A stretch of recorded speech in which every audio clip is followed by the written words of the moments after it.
Hello बच्चों, good evening.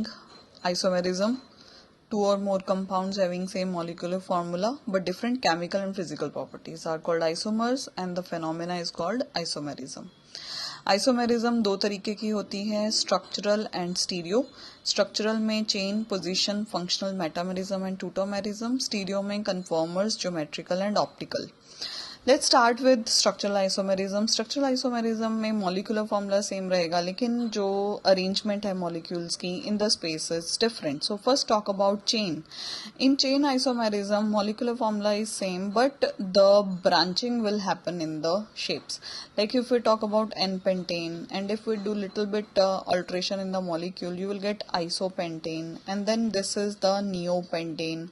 So this is chain isomerism. Next is position isomers. Position isomers molecular formula same but they differ in position functional group.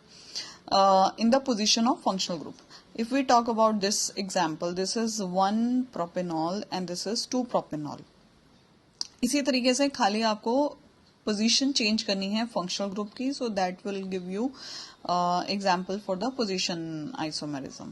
Third is functional isomerism. In functional isomerism molecular formula same रहेगा लेकिन functional group आपको different मिलेंगे. जैसे कि यहाँ पर मैंने propanone बनाया है और ये प्रोपेनल बनाया है, तो इसका मतलब कीटोन जो फंक्शनल ग्रुप है this is having functional isomerism with aldehyde group. उसी तरीके से ये एक एग्जांपल है जिसमें कार्बोक्सिलिक एसिड होता है C double bond OH and this is functional isomer with ester. So carboxylic acids are functional isomerism with esters, ketones with aldehydes और उसी तरीके से alcohols और ethers. This is example of alcohol and ether. Okay, molecular formula same है और function इनका functional जो group है वो डिफर कर रहा है. ये अल्कोहल है और ये ईथर है. सेम वे कुछ और कॉम्बिनेशंस भी हैं जिसमें फंक्शनल आइसोमेरिज्म हो सकती है, like dienes, allenes and alkynes में, nitro alkanes and alkyl nitriles में, then first, second and third degree amines में, साइनाइड्स एंड आइसोसाइनाइड्स में, aromatic alcohol, phenol and ethers भी फंक्शनल आइसोमेरिज्म एग्जिबिट करते हैं. Coming to metamerism. मेटामर्स में बच्चों क्या होता है कि मॉलिक्यूलर फॉर्मूला सेम रहता है लेकिन number of carbon atoms on the either side of chain will differ. If we talk about ethers, अगर आप इस दो स्ट्रक्चर को ध्यान से देखोगे, this is methoxy propane and this is ethoxy ethane. Number of carbon दोनों में 4 हैं, हाइड्रोजन भी दोनों में सेम है, ऑक्सीजन दोनों में 1 है. How they are differing? Because जो हमारा फंक्शनल ग्रुप है उसके लेफ्ट साइड में और राइट साइड में आपको अलग अलग नंबर ऑफ कार्बन मिल रहा है. जैसे यहाँ राइट साइड में 3 है और लेफ्ट साइड में 1 है, यहाँ पर राइट साइड में 2 है और यहाँ लेफ्ट साइड में 2 है. So this is how they are differing in. तो it means we can say metamers are something like position isomers also. अच्छा, अब ये मैंने एस्टर की एग्जाम्पल लिखी है, ethyl acetate and methyl propanoate, so they are also metamers.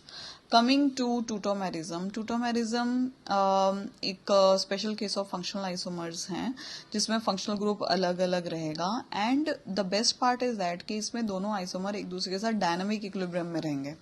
How do we make it? You simply write 1 keto. Like मैंने यहाँ पे ये एथेनल लिया है और इसमें आपने क्या करना है, एक हाइड्रोजन को ऑक्सीजन की तरफ शिफ्ट कर देना है और ये जो डबल बॉन्ड है उसको इस तरफ मैंने शिफ्ट कर दिया. So we got enol form. उसी तरीके से ये मैंने प्रोपेनॉन लिया है और ये मेरा इनॉल फॉर्म बना है. ये एक बहुत एग्जाम ओरिएंटेड क्वेश्चन है कि प्रोपेनॉन का इनॉल फॉर्म क्या कहलाएगा. So that is prop 2n, prop 1n 2-ol. There is one more example. This is this. यहाँ पे 2 कीटो ग्रुप लगे हैं. इसमें आपको क्या करना है, एक जो कीटो ग्रुप है उसको ऐसे ही रहने देना है. यहाँ पर ये बॉन्ड को यहाँ शिफ्ट कर दिया और हाइड्रोजन यहाँ से शिफ्ट हो गया. सो दिस इज कॉल्ड इनॉल फॉर्म. अब कंडीशंस क्या हैं टूटोमेरिज्म की? Molecule must contain electronegative atom bonded bye double and triple bond CO, CN, NO, CNH. The compound must have at least one acidic alpha hydrogen and alpha hydrogen present on saturated carbon. This is the must condition for tautomerism. Mostly keto form 90 97% cases में ज़्यादा stable होती हैं। इसके लिए एक अलग video मैं बना दूंगी जहाँ पर कीटो इनॉल की स्टेबिलिटी ऑर्डर्स के बारे में, एग्जाम्पल्स के बारे में हम बात करेंगे। सो अभी के लिए ये टूटोमेरिज्म आपको ऐसे समझ लेना है। Now I am coming to ring chain. This is the last example of geometrical isomerism. Ring chain की कंडीशन ये होनी चाहिए कि ये जिस टाइप की आइसोमेरिज्म है उसमें एक आइसोमर जो है वो ओपन चेन होना चाहिए और दूसरा साइक्लिक होना चाहिए। तो यूजुअली ये जो आइसोमेरिज्म है इसमें जब कॉम्बिनेशन रेडी होते हैं तो एक एल्कीन होगा और दूसरा साइक्लो एल्केन होगा, और अगर एक एल्काइन है तो दूसरी एग्जाम्पल जो दूसरा उसका आइसोमर होगा साइक्लिक फॉर्म में वो साइक्लो एल्कीन होगा। अंडरस्टैंड? एल्कीन के साथ साइक्लो एल्केन होना चाहिए, एल्काइंस के साथ साइक्लो एल्कीन होना चाहिए। जैसे एक एग्जांपल है, ये मैंने प्रोपाइन बनाया है तो इसका जो आइसोमर बना है वो साइक्लोप्रोपीन है। ओके और अब जैसे ये मैंने ब्यूट 1 बनाया है तो इसका जो साइक्लिक आइसोमर है वो साइक्लोब्यूटेन है। Next is स्टीरियोआइसोमेरिज्म। स्टीरियोआइसोमर्स में क्या होता है, स्ट्रक्चर फॉर्मूला सेम होता है but they have different relative arrangement of atom और group in space. Let's first talk about conformational isomer. Conformational isomer में क्या होता है कि आप एक एंड मॉलिक्यूल का पकड़ते हो और दूसरे एंड को रोटेट करवाते जाते हो। सिग्मा बॉन्ड के अराउंड रोटेशन करवानी होती है और इनफाइनाइट जो है आपको स्ट्रक्चर्स मिल जाएंगी। Let us take example of ethane. Ethane को जैसे ये कार्बन है सेंटर एटम और मैंने ईथेन के ये 3 H जो ऐसे अरेंज किए हैं और इसके एकदम सीधे ये दूसरा C है, मतलब if you see this is CH3 and CH3। तो इस CH3 को मैंने ऐसे स्पेस में अरेंज किया है और दूसरे CH3 को मैंने ऐसे अरेंज किया है। जब ये हाइड्रोजन और ये हाइड्रोजन एक दूसरे के एकदम पैरेलल सामने आते हैं तो उस पर्टिकुलर स्ट्रक्चर को एक्लिप्स्ड स्ट्रक्चर बोला जाता है। और जब ये इसको रोटेट करवाएं हम पूरा तो ये घूम के ऊपर आ जाएगा और ये इसको ऐसे ही कांस्टेंट जगह पे रखें तो this is called staggered conformer. Eclipsed और स्टैगर्ड ये दोनों एक staggered is stable form and eclipsed is most unstable form. इनके इन बिटवीन जितनी भी स्ट्रक्चर होती हैं उनको हम स्क्यू बोलते हैं।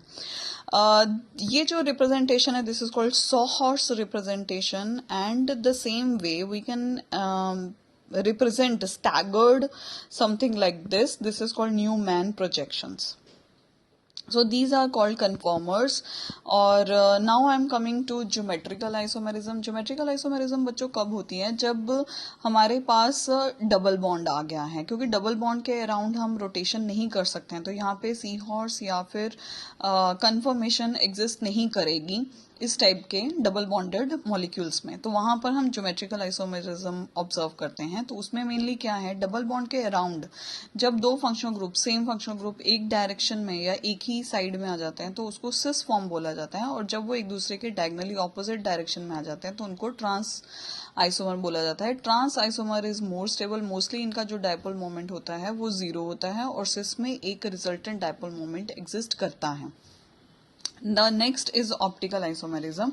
Optical isomerism के लिए एक अलग वीडियो होना चाहिए to be very frank, but मैं आपको यहाँ पे एक कट शॉट में बता देती हूँ। The compounds which can polarize the unpolarized light, that is said to be performing optical isomerism. Like what do you mean by compounds which show polarization? See guys, जो हमारी लाइट होती है जैसे sunlight है वो हर डायरेक्शन में अपनी intensity exhibit करती है। जब उसको निकोल प्रिज्म में से पास करवाते हैं तो most of the portion of light is absorbed and आपको लास्ट में सिर्फ एक पर्टिकुलर या small amount of content of intensity is observed.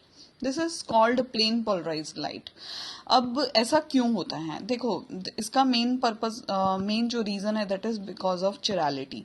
अब चिराल क्या होता है, चिराल होता है किसी भी मॉलिक्यूल में अगर सेंट्रल कार्बन के अराउंड सारे फंक्शनल ग्रुप अलग होते हैं, तो ये कंपाउंड एक टेंडेंसी रखता है लाइट को पोलराइज करने की। और पोलराइजेशन का टॉपिक कॉन्सेप्ट जो मैंने आपको ऊपर समझाया है, अगर कंपाउंड लाइट को राइट डायरेक्शन में पोलराइज कर देता है तो हम उस कंपाउंड के आगे +D लगा देते हैं।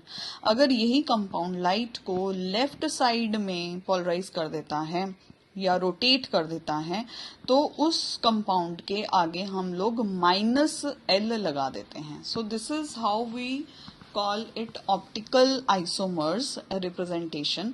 और अब जैसे ये मैंने एक चिराल मॉलिक्यूल बनाया है, इसकी अगर मैं मिरर इमेज बनाऊं तो it will look like this, और ये इमेज को उठाकर एग्जैक्टली इसके ऊपर रखूं तो वो एक दूसरे के ऊपर सुपर इम्पोज नहीं होंगी। So it means the non-superimposable mirror images, they are called enantiomers. So this is all about quick short revision of optical isomerism. इसका detailing next videos में मैं share करूँगी. So this is all about total isomerism.